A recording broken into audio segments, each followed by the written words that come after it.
Welcome to Unlocking the Parenting Code, all about boys. I'm Kathy, and this season is dedicated to exploring the unique world of raising boys. Parenting boys today can feel like trying to crack a complicated code, a mystery, especially when it comes to understanding their inner emotional world. Together, we'll dive into real life stories, share practical tips, and uncover insights to help you and your son thrive, not just survive. So grab your coffee, settle in, and let's unlock the parenting code, one boy at a time. Welcome back to Unlocking the Parenting Code, all about boys. I'm your host, Kathy, and today I'm excited to welcome Brittinie Tran. Brittinie is a proud mother of three, calls North Carolina home, and balances her time between leading the nonprofit Hot Mess Express and hosting her podcast, Girl Same. A passionate traveler, Brittinie and her husband renovated a camper and journeyed across the country for a year as a family of five, from California to North Carolina. Brittinie, welcome to the show. Thank you. I'm excited to be here. So it feels like you have an interesting backstory. So I wonder, maybe that's probably the best place to start. So can you tell me how you got to where you are today? Yeah, absolutely. It really started when my husband and I moved away from our family in the Midwest, and we went to California. And that's where we ended up. We adopted all of our children in California, and we didn't have any family or friends or anybody out there. And so we were there for a few years, and we quickly realized that it is so hard to raise kids without any sort of support. And so we started to kind of make plans to move back to the Midwest was our goal. We wanted to be around family. And then my family was like, we're actually going to move east. So we ended up, we're like, all right, well, we need some time to kind of figure it out. And all of the things kind of aligned for us where we had this really amazing opportunity to travel in a camper that we renovated. And so we spent that year traveling, and there was definitely a lot of lessons learned in that kind of experience, but it was overall such a great time. And then we ended up landing in North Carolina. And so now we have, for the first time, we actually have some family, we have some support, and wow, it doesn't make a world of difference. So How old were the children when you adopted them and then when you started traveling? yeah, so we adopted them when they were newborns, 2 days, 3 days, and 5 days old. And when we were traveling, we had a preschooler, a kindergartner, and a first grader. So, needless to say, everyone thought we were probably losing our minds by making that choice. Right. Wow. So did you homeschool them during that year, or did you not pay much focus to that part of the academic education?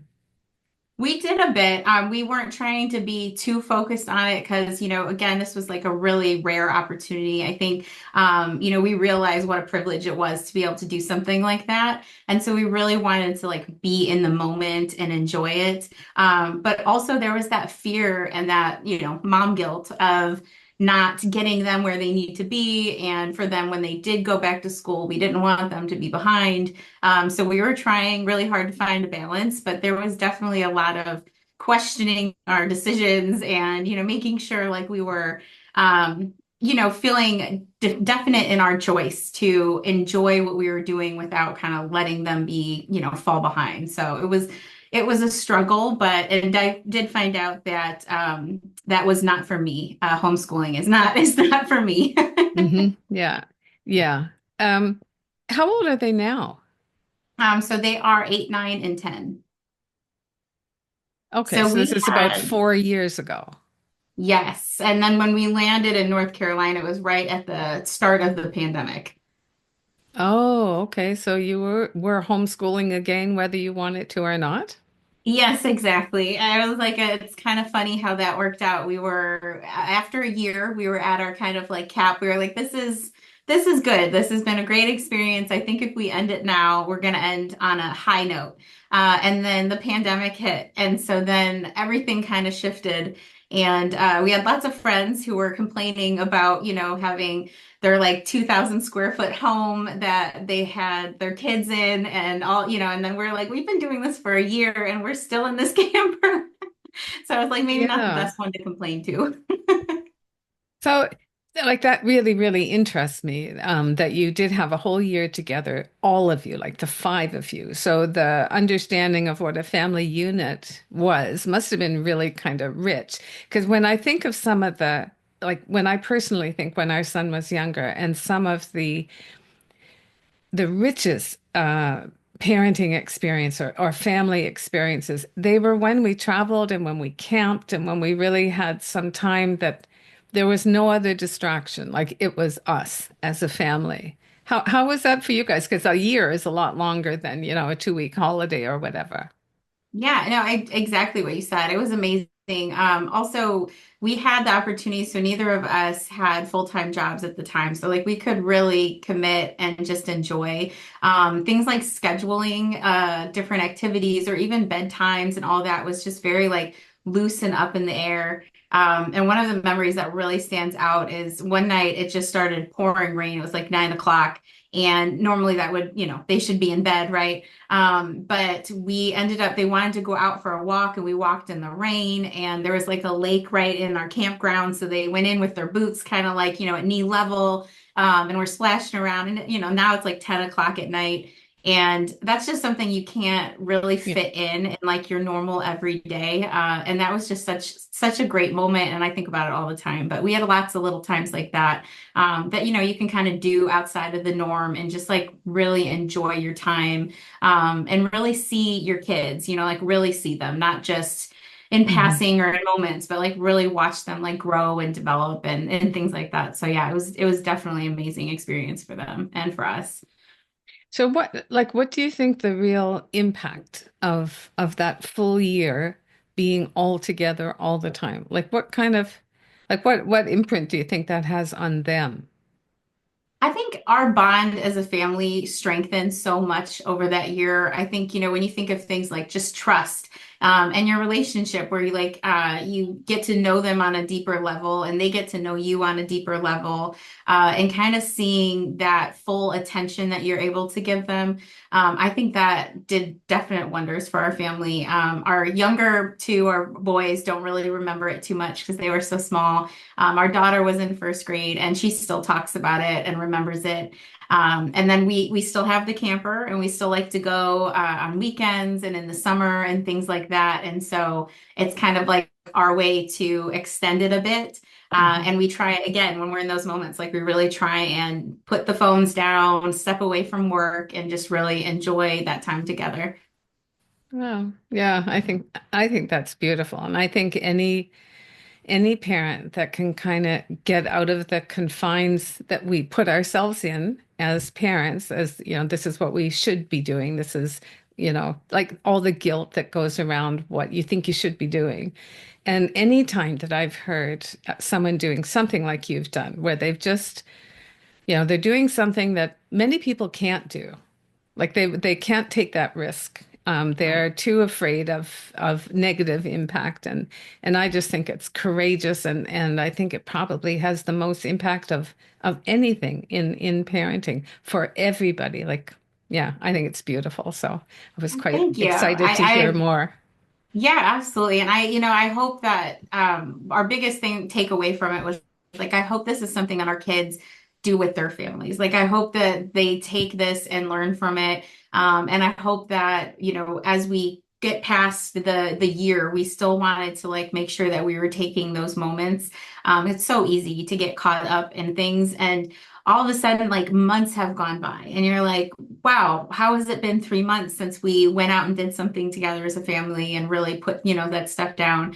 And so we've really tried to keep that kind of momentum and that mindset going, even after getting out of the camper. And we talk about doing it again someday because it was honestly like even there were moments when we were like, oh, there's five of us in a camper, Hmm. But the good outweighed the bad by a lot. Well, yeah, I think it's a beautiful thing to have. And I can tell you, reassure you, from a parent who is, down the other end, I have an adult son, and we did do that throughout, all of our time together. We focused on family and we did a lot of things connected with nature. And now as a young adult, like it's obvious the impact that it had. Like he is most at home in the woods or by the sea. He's just solid in his grounding. And I think that's what it does. I think when you make that intentional time to spend with your kids, and you don't need anything, you don't need the bells and whistles. You just need to be present. And yeah, I think it's a very important thing. So when I was doing a bit of exploration on the work that you do, it was really obvious to me that you're a very strong, independent woman who values community and the village that we all talk about and supporting other women and other moms. And I was wondering how that focus, because the work you're doing is very much connected with connecting, collaborating, supporting moms and normalizing things about parenthood. And I wonder how that focus, can you see any direct impact on how you're parenting your children based on that? Oh, absolutely. So ever since we moved to North Carolina, I've started to finally really build a village and build that support system. I had mentioned my father's out here, but that's really it for family. And everybody else has just been friends that I've met in North Carolina. I've traveled a lot. I've lived in several different states, and I've never had real support. I mean, I've had a friend here and there, but to me, support is like, in those embarrassing moments, in those messy moments that you can just call on someone, no questions asked, and they come and they help you. I've never had that. And I've heard people talk about it, and I've seen it in TV shows and movies, and like longingly wanted it. But, didn't even know if it was real. And coming here and establishing that, and slowly just building that has done so much for me as a mother. Because without the support, you're pouring from an empty cup, right? You're doing everything on your own, and your kids see that, and it reflects onto you as a mother, and it reflects onto how they see and how they interpret things. And so yeah, I think it's done wonders for me to be able to have some of that pressure off. And to be able to lean on some people and then get to enjoy my kids more and enjoy my life more and not have so much of the stressors.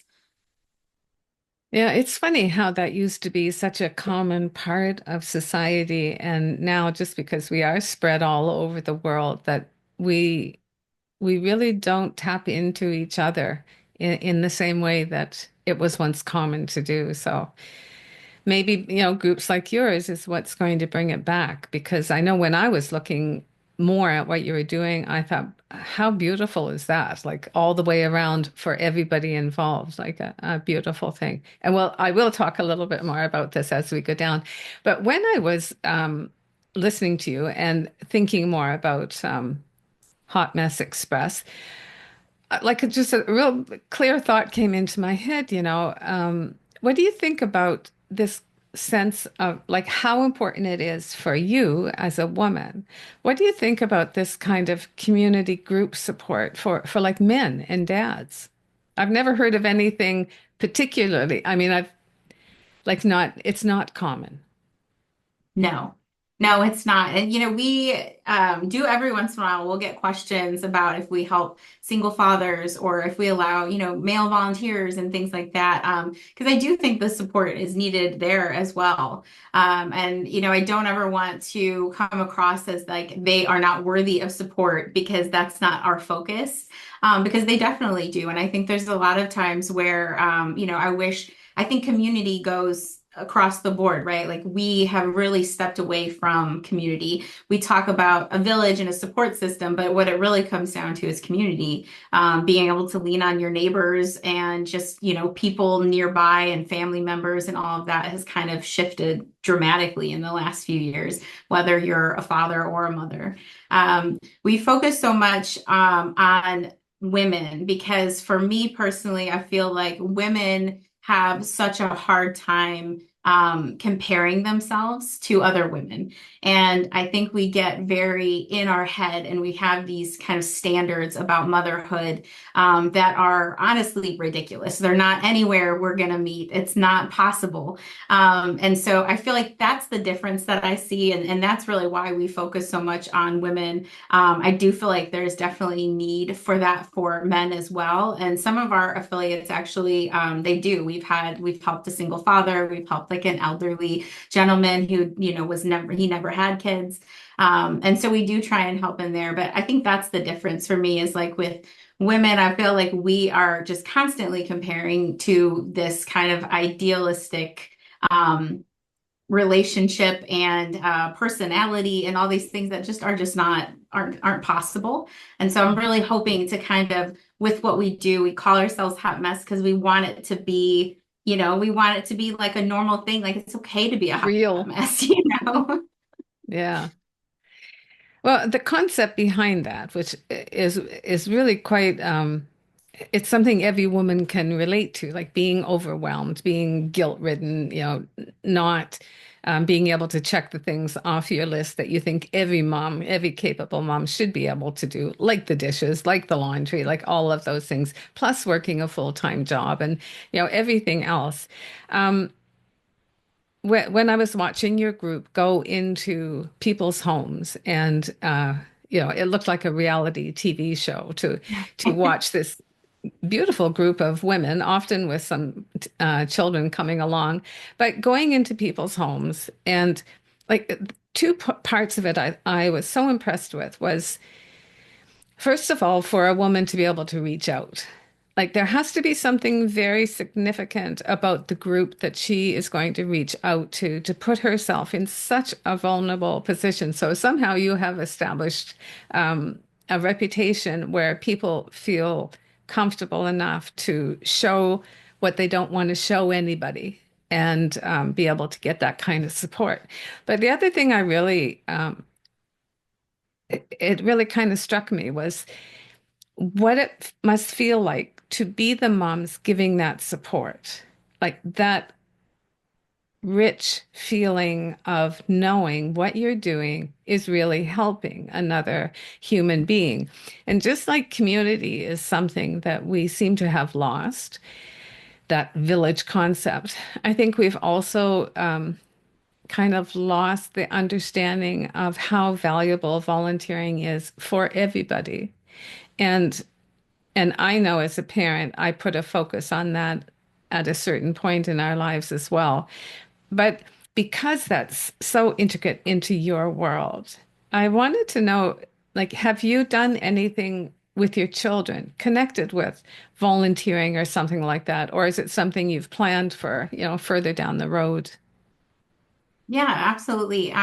We actually, it's so funny you mention this because I actually just put together a shirt for that says Future Volunteer Current Chaos for one of our kids because they desperately want to get involved with Hot Mess. They love the idea of volunteering. My daughter, she actually has started to put together plans for like a kid's version of it where she can go and help and like clean, their bedroom if they're struggling and like help with their pets. And she has like a list of things Oh, she wants to help with. And so, yes, like I really drive home the reason for what we're doing is to help other people. And as they get older, I definitely want to start including them in different kind of more age appropriate ways to volunteer. But yeah, as a whole, we really push the idea of community and just supporting one another, maybe not even so much volunteering, but just supporting your friends and being there and offering help, maybe not always waiting, but paying attention and just being aware and empathetic to those around you. And if you notice somebody who's going through a hard time, it's okay to just do the thing, right? It's okay to just do the thing for them. You don't always have to put it on them to ask. And so that's something that we really encourage with our kids. And I see that with them and their little friends and the way that their mindset is and stuff. So yes, absolutely. I think it's so important to start that young. yeah, I agree. I wonder if you've noticed, like, I know in a family you can instill those, that moral compass, those values significantly. significantly you can impact them with what you're doing at home. I've seen boys struggle more as they get older and they understand the restrictions that society is placing on them as far as being able to show vulnerability, to be able to ask for help. So, what you're doing, like you are modeling the beautiful part of somebody being open enough and vulnerable enough to say, I need some help. Do you see any transfer, with your boys? It's interesting you said that your daughter has, jumped on, and I know your boys are a little bit younger, but have you thought about that? Because it's different for boys and girls as far as what's accepted. Absolutely. I think because the vulnerability is still there, right? For boys, maybe it's this idea of needing to be tough, and not asking for help because they also see that as a weakness. And so by setting that example in our home, that not only we don't asking for help is not only not seen as like a weakness, but like we encourage it and we talk about it the opposite, that it takes such bravery. Kind of touching on what you were talking about as, the people who ask for help and how much courage it takes for anybody to do that. If you look at, again, we've pulled back from community and we're so focused on things like social media and things look kind of easy and perfect. And so then when you feel that it is, not that easy and you need help, it feels like a weakness. It feels shameful. And I can definitely see that specifically for boys, by kind of testing their masculinity and that kind of stuff.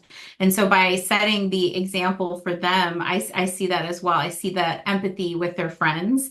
And, I mean, they're still boys and they still love destruction and running around and being crazy and all the things, but they do show empathy to their fellow boys. And I think that that comes from, at least I hope it's coming from some of the example that I'm setting, that it is okay to need help. It is okay to struggle. And not only is that acceptable, but that's normal. It's not the rarity. It's that most people are just not asking for help. It's not that they're not struggling. It's just that they're trying to do it all and hiding it, because we all go through struggles, right? How have you, like, because you have two girls and I mean, two boys and a girl, how have you noticed any differences in how they express themselves emotionally? Yes, absolutely. My daughter is very outspoken. She very much, if she's feeling something, she lets you know it. Mhm. And she's very good at expressing it. And my son, something we're working on, both of my sons, very similar, is they show with their emotions versus their words. And so that's a big difference that we see with them and something that we're really working on because we want them to be able to not only to vocalize it but to know how to vocalize it, so when they are feeling a certain way it's not coming out kind of mismatched and kind of confusing to someone, that they can kind of understand where it's coming from and express that. So that's definitely a difference that I've noticed. I'd be curious to hear if that's similar to your son, if that was if which side he kind of fell on when he was growing up. Mm, the disadvantage that I have is that I haven't raised a girl. Like I Mhm. understand about girls being a girl or a woman and being raised in a mostly populated female environment. I didn't notice so many differences as far as in the home, but I noticed a lot of differences in because education is my field. So like I've got 40 years in the classroom or in some part of education.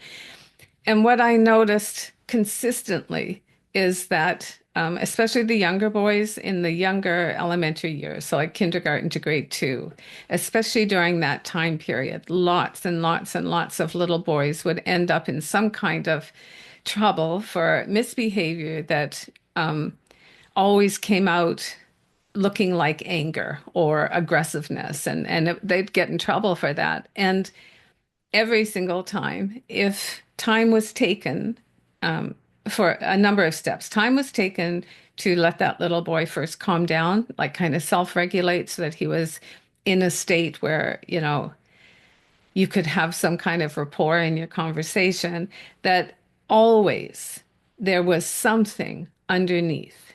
So he might hit somebody when the emotion that, really triggered that had to do with being afraid or being embarrassed or some emotion that he couldn't express. He didn't know how to express that emotion or didn't think it was acceptable to express that. But anger is always acceptable. Like we say, oh, that, boys will be boys. That's the Right. way that they are. So I always feel I have a great deal of empathy for little boys because they get conflicting messages.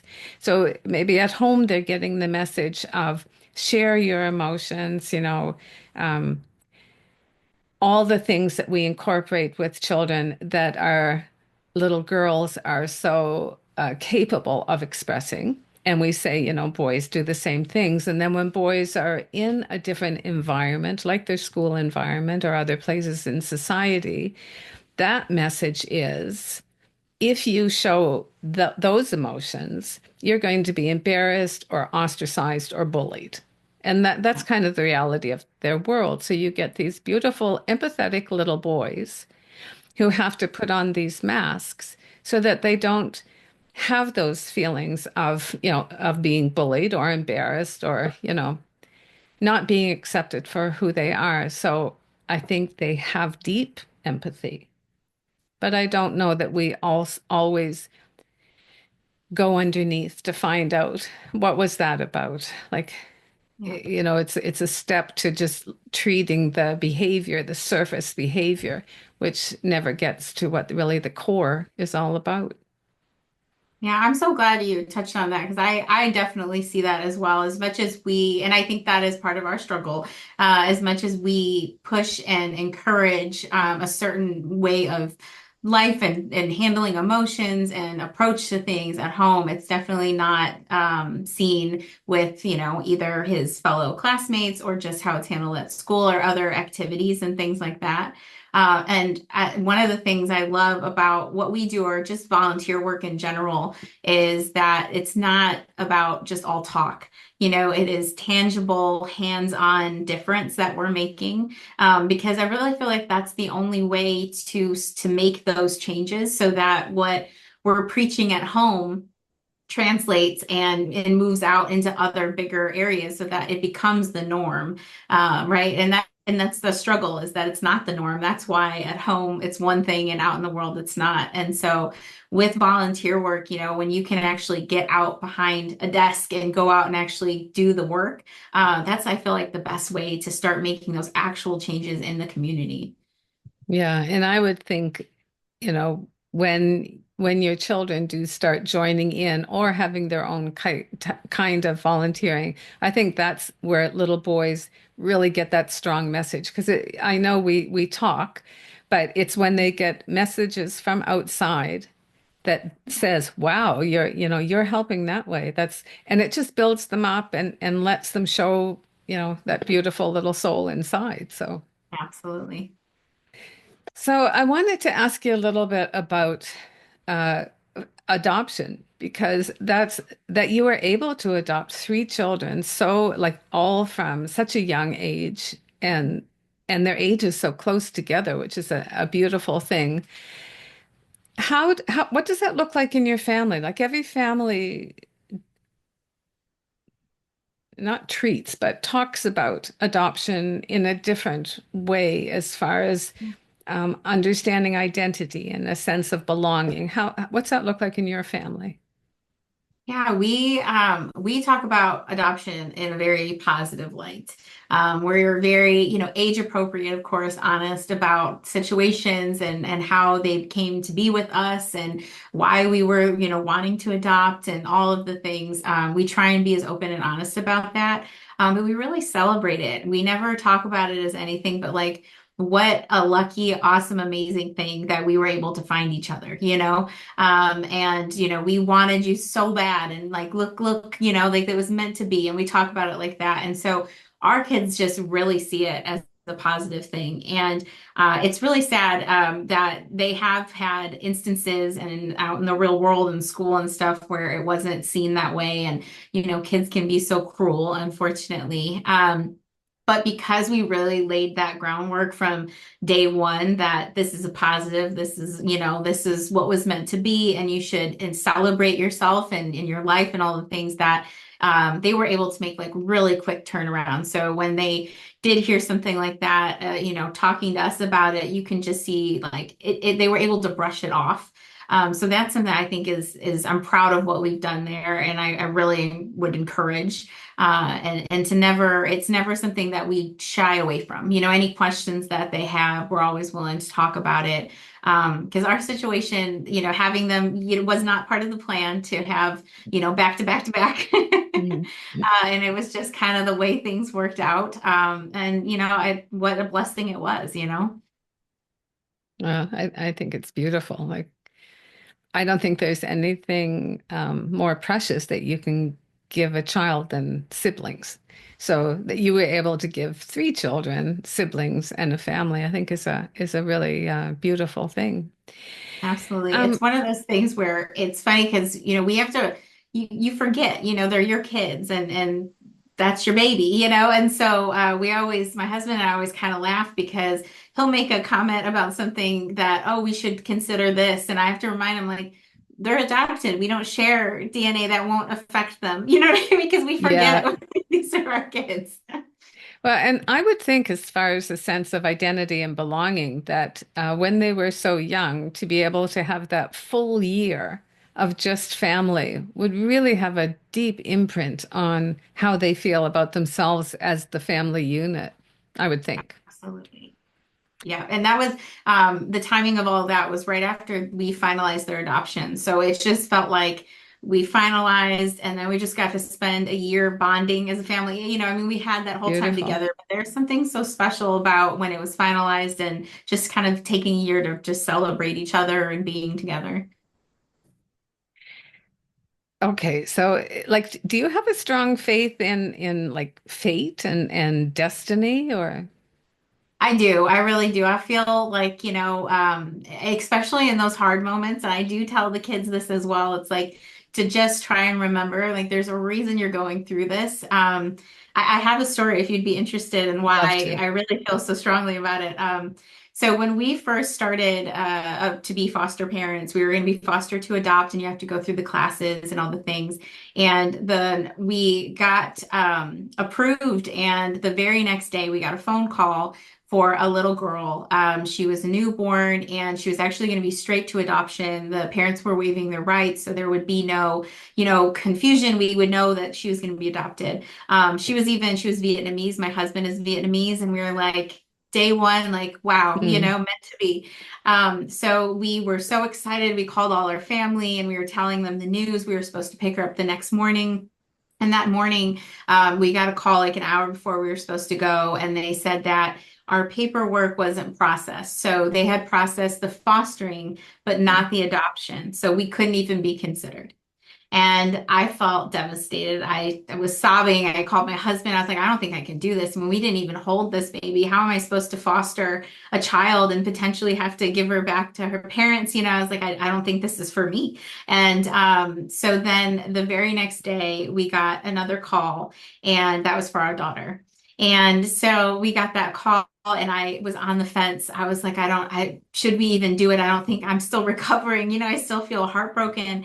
And so we said yes. We didn't tell anybody. We didn't tell any family member. We're like, not until we have a baby in our hands. We're not saying anything. And so we picked her up from the hospital. And on the way home, I called my dad. You know, I FaceTimed him, and I was like, "Meet your granddaughter." And so if that's not fate, you know, I mean, now it's like Yeah. now I know that she was meant to be our daughter. The way she everything about her and the way our family is like it's just so meant to be. So, you know, in that moment it was devastating and I was regretting every choice I ever made. And then the very next day you're like, you just need to get through that because there's a reason, you know? Yeah, exactly.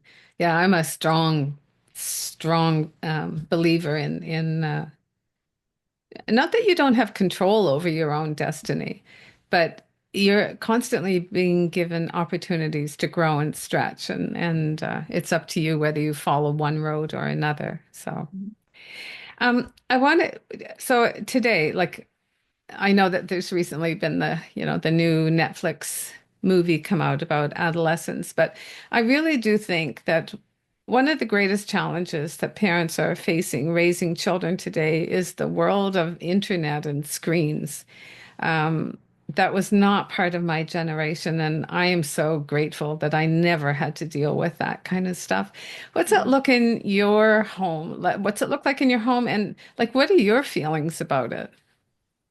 Yeah, I have such strong feelings about it because I personally, it really, the internet and social media and stuff really took off for me when I was in like early college. And so I feel also very lucky that I was not a part of that in my like high school. I couldn't even imagine having to deal with that Yeah. through high school. That was hard enough.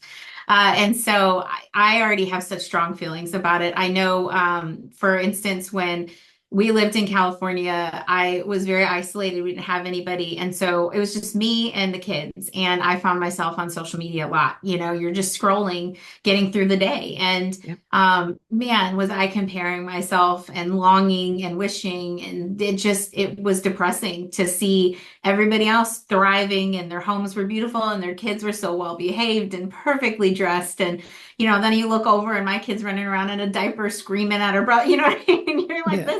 what am I doing wrong? And so you get really in your head about that. And so because I felt that way, and come out on the other side, really starting to see like that is so fake and that's just not reality and not something to strive for. With my kids, I'm very protective, about that. And my daughter is 10. And so she's really just starting to get there. My boys are going to be right behind her, where she's starting to really want those things. Some of her friends have access to those kind of things. And we are unfortunately going to be, the mean parents who don't Good. allow that for a very Good. long time. Social media is something I don't plan to allow in for many years. So, I often find, like, so I was the mom who was the mean mom as far as, anything that I just really had strong feelings about. Like, I didn't care.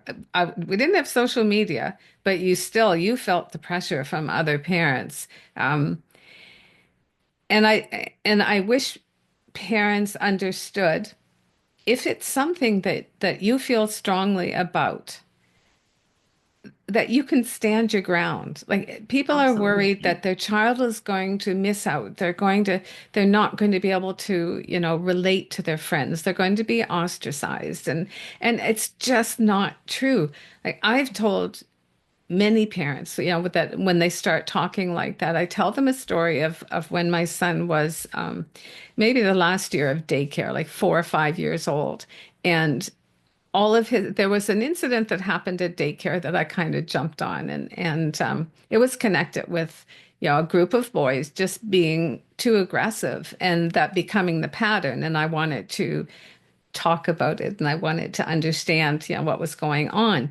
And when I talked to the teacher, she said, well, this is probably connected with, I don't remember, it was Power Rangers or something, some, you know, animation that was on TV that all the kids were watching. Well, our boy didn't watch TV. I was adamant about that when he was young. And so she's telling me that all these things that are going on, and he's part of it, is because they're all watching this program. And I said, well, we don't watch that at home. And she said, but he's talking with all the kids about the characters. He's singing the theme song. So what that told me is that he is smart enough that he wants to belong. He wants to Yeah. be in with those boys. I don't have to expose him to any of that. Yeah. He will do what he needs to do to make the connections with his peers that he needs. It doesn't mean that I have to open that door and flood him with those things that I don't believe are going to serve him well. And, it's just, I think. the social media has taken power away from, especially moms, but has taken power away from parents because you think you have to go the way that the crowd is going, that you're doing something wrong if you stand up. So I wish people would Absolutely. just tap into their knowing and not give in. I agree. I mean, just that exactly what you said. I had a friend of mine. It was so refreshing to hear. She has a daughter who is a 13 or 14, and she has just a basic like flip phone, no fancy anything. And she is allowed to have anything else until she's 16 when she starts to drive. Then she's going to give her, different so she can have maps and things like that, and social media when she's 18. And hearing that, it is so refreshing to hear that Hmm. because a lot of my daughter, for instance, she went for a 2 hour play date when she was 8 years old. And I talked to the mom and I dropped her off. I checked out the house. I had known her mom in and out for school for a long time. And I felt very comfortable dropping her off for 2 hours. And when I picked her up, I had found out that they watched YouTube in the daughter's room because she just has open access to YouTube at 8 years old in her room. And they just watched that for 2 hours. And my daughter had never seen YouTube, like, period, up Yeah. until that point. And so, you start to kind of feel that you are this like odd man out and nobody else thinks like you. But I do find like if you can find the connections too with other parents who think like that. And it feels like such a safe place. And it feels refreshing to know that that does happen because yeah, it feels like an uphill battle, especially I feel like every year it gets more and more dependent on technology where as a parent it's they're making it so it's almost impossible for you to not have them exposed to some level. Yeah. I see kids, like young kids, like grade one, and they've got the watch, the iWatch or Yes. whatever, so that they can, they can call their parents right away to begin with, but they can also watch those videos on there. And there's a tracker on there in case, they're 15 minutes late, the parents can check in. And it just, Yeah. the whole world is just a little bit, it just boggles me. But I don't, and so do you notice, or I noticed a very big difference between how some boys and some girls, like how they relate to internet and that kind of technology things. And it seems that there's more of a pull and it is more difficult to really create those barriers for the boys. It's like, my best friend's daughter could take it or leave it. It was no, as she was growing up, take it or leave it.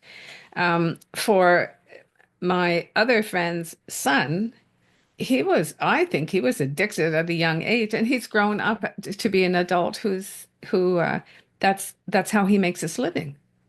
Yeah. So I do find it very different between boys and girls. Have you noticed anything with yours? Or are they too young and they've not been exposed, maybe?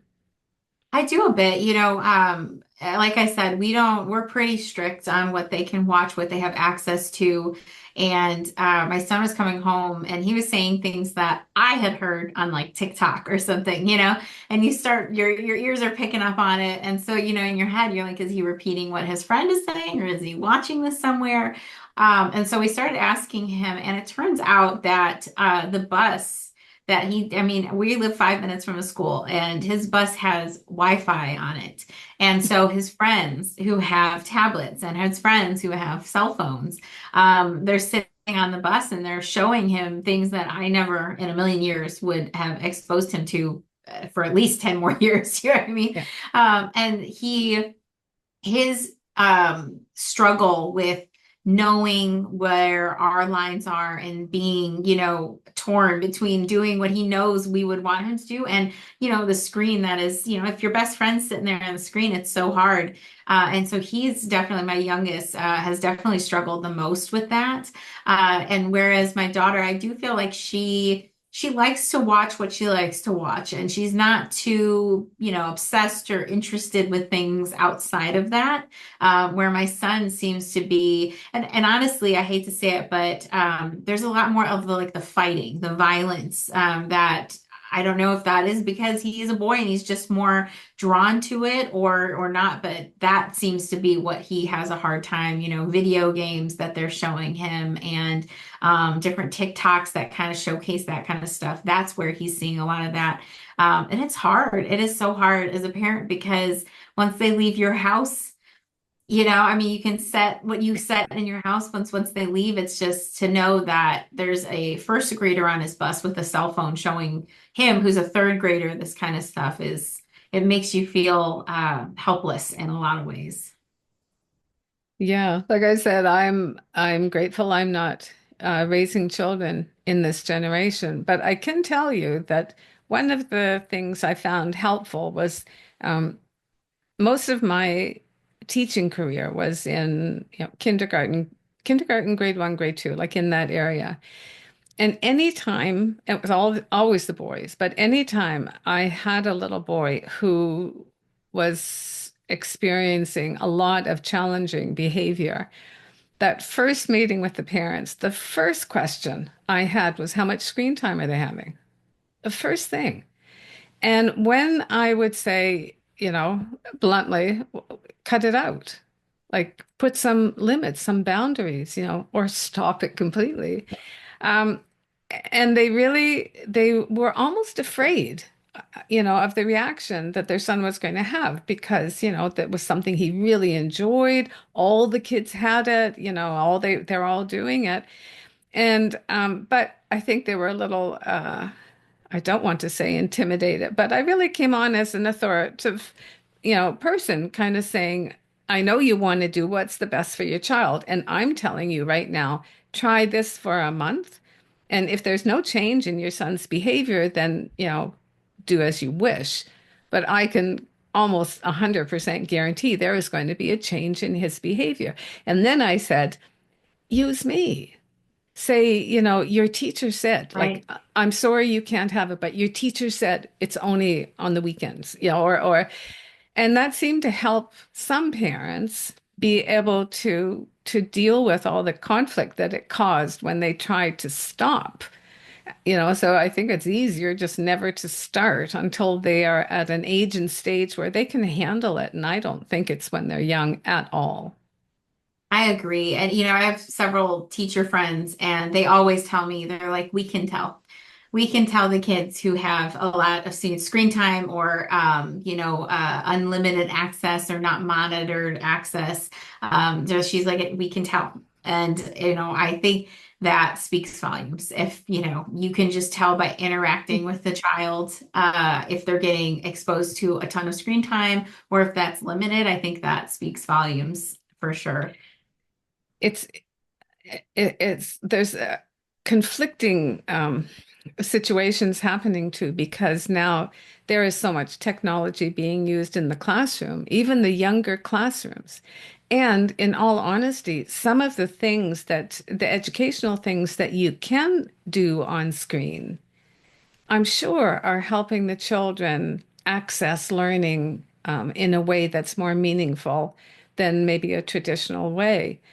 But then it comes down to the same thing. How much is too much? And if they're on a screen and it's not balanced, even though they're taking something good, what's the downfall of it? And I don't think, and the other thing is that the children, like I look at a little one in grade one, and they know more about how to use that tablet than I do. Yes. It's So shocking. It's, it it's is shocking. shocking. It's like I'm glad I'm only substituting Right, sometimes and not right, in there full time, but right. it's a conundrum, I think, for It is. parents. But I think it is something very, very serious. And, you know, I I think think if it I comes full circle to with what we're talking about community because something I always talk about with my parents is that the difference between when they raise me and when I'm raising my kids is that community. And instead of community, we have internet.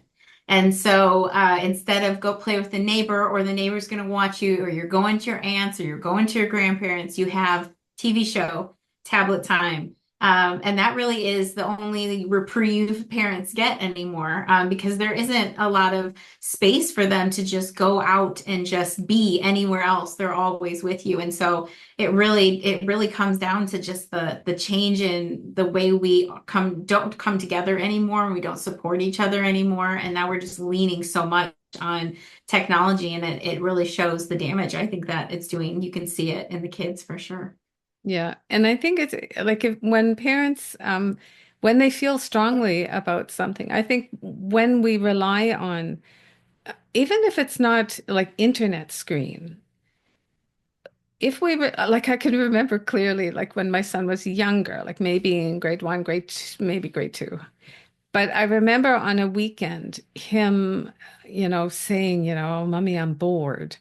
And of course, that's the one phrase that just, it will kind of, you know, I hate it. I hate Yeah. I hate it. And he wanted me to put on, some kind of video. Like we did have videos, carefully selected, and he wanted one. And I said, well, no, it's a beautiful day outside. Take your book, take a pillow, climb the tree, you know, Yeah. and he did. And, it turned out that the next time that was his first choice. Yeah. But if I had just listened to his request and knew that's the easier solution for me, yeah, turn on that video. He wouldn't have understood how cool it is to sit in a tree and read your book. And, you know, um, I think we have to be intentional in what we're doing too. But I it's agree. a tough I time. agree, 100%. We have a creek right by our house. My daughter was in there the other day. My two boys, they came in just head to toe covered in mud, and they were finding crawfish under the rocks. And they were so proud and they were so exciting. And I love those moments, and I love to see because that to me, that's childhood. That's just being a kid. Yeah. I'm not out there digging for crawfish in the creek. That's definitely 100% being a kid. And I love to see it. But I do have so much empathy because I know that that's such a struggle. I have so many friends who, they feel like they're losing their mind because they just don't have anywhere to lean. They don't have any support, and they just feel like the only time they have someone not asking for something or hanging on them or crying is when the screen is in front of them. And Yeah. it comes with so much mom guilt and just so much, stress that you feel like, am I doing too much? Am I doing enough? Like where, how much can I give of myself before I'm gonna lose my mind, Yeah. So I do have a lot of empathy for just our whole generation raising young kids right now. It is definitely a struggle. I agree. I agree. And I think that we definitely are an overscheduled generation. And I think that inhibits children understanding, or even parents understanding, maybe instead of those two extra, classes, whether it's like an extra sports club or whatever, that just giving the kid the time to do Yes, whatever they want to do, that's a bigger gift perhaps in the long run. But you're right. It really absolutely. does come all down to community, because if you've got the support of a few other moms who are going through something similar, it's like, all right, we can do this. Whereas if you're Yes. trying to swim against the current on your own, it's really, I would think it's very, very not I think, I know it's very exhausting and it's very isolating. Absolutely. Absolutely. Brittany, I'm trying to be mindful of the time here. That's kind of flown by, but Oh, wow. uh, I always ask my guests two questions that are just kind of for fun. And the first one is, if you were going to create a movie of your life, your family life, at this particular time, what would the title be, and what would be a short synopsis of the movie?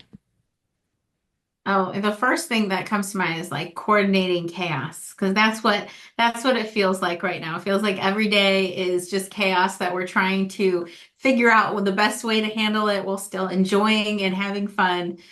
Because it is just, I don't know if it's just me. I feel like it's pretty relatable for most people that like these last few years have just been a lot of additional chaos and stress put on us. So definitely has to do with just trying to figure out ways to get through the chaos and still enjoy life and each other and, still have those moments and things like that. Beautiful. All right, the last question is picture yourself sharing some wisdom with one of your children when they are first welcoming their own child into the world. What would you say to them? What words of wisdom would you have? I would definitely tell them that, when to remind them that to be vulnerable with their kids and to show them that they are a real person. I think that's a mistake that a lot of parents make is that we try to always show our kids like we are always put together and we're always happy and we are never, stressed or dealing with anything. And to be vulnerable and explain your emotions when you're sad and to show them that, it's okay to ask for help, to be vulnerable, to struggle and to get back up and get back on your feet and turn things around. So I think that was definitely something I will hope to pass down to my kids and encourage them to share with theirs. Nice. Before we finish today, is there anything that we didn't talk about that you wish we had of? No, I mean, I would love to encourage anybody who's interested in being a part of the nonprofit, my Hot Mess Express nonprofit. I feel like, I encourage women to ask for help, and I look at what we're doing as a movement. It's not the norm to ask for help. There's a lot of shame that comes with it, and I just encourage people to recognize there's nothing to feel shame about. There's nothing to feel embarrassed about if you just need some help sometimes. It takes courage to ask. So where can people get in touch with you or follow you or learn more about this? Yeah, you can find everything for our nonprofit at hotmessexpress.co. And then anything for my podcast, which is just meant to be like a girls' night. It's meant to be kind of a virtual hot mess where, it's a time to share ideas and not feel any judgment and just have fun. And you can find any of that at Girls Theme the podcast. Well, thank you very much, Brittinie. I know how precious a parent's time is, and I hope you feel that I've honored that time with you today. It was such a pleasure to speak with you, and I know that there are things in here that are going to impact a parent who is listening to this. So thank you. Absolutely. Thank you for having me. I really enjoyed it. And thank you to the listeners for joining us on Unlocking the Parenting Code, all about boys. Be sure to check out the links to Brittinie's connections, and I'll put them in the show notes. And don't forget to subscribe, share, and tune in next week for more conversations about raising boys. If you're a parent raising a boy in today's complex world, be sure to explore sonhoodcoaching.com. You'll discover expert guidance and support designed to help you unlock your full parenting potential. As Amelia Gambetti says, this job is too difficult and too beautiful to do alone. Together we can explore this adventure and discover the magic of raising boys.